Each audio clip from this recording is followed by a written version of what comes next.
Bonjour, on se retrouve avec cette interface de début que nous présente Revit, où on a une partie projet et une partie famille. On a ici la barre d'accès rapide qu'on verra tout à l'heure qui est grisée et puis une partie des onglets du ruban qui sont accessibles mais qui sont grisés. On peut cliquer dessus, voilà, pour pouvoir voir à peu près, mais sauf que voilà, on ne peut pas y accéder parce que pour le moment on n'a lancé aucun projet. On a le bouton d'application de Revit tout en haut et puis des ressources qu'Autodesk nous met à disposition qui sont dans la partie droite. À noter l'historique des fichiers utilisés ici. Après l'historique des familles plus bas.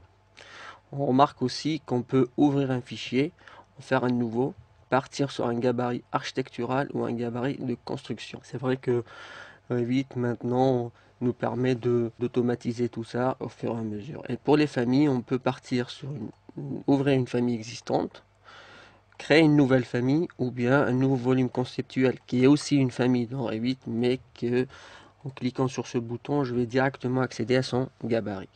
Voilà.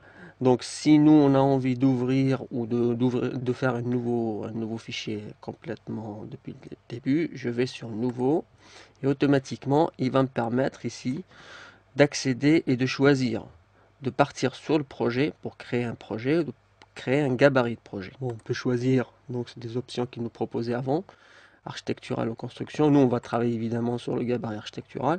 On peut parcourir et aller chercher un autre gabarit si on en veut un autre, pas celui qui est par défaut ou bien qui se trouve dans un autre endroit.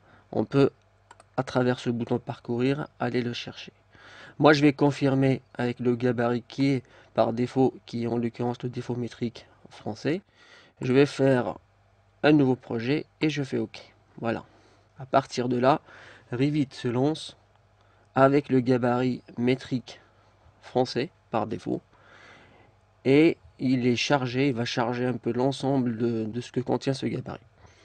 On est là dans vraiment le lancement du programme.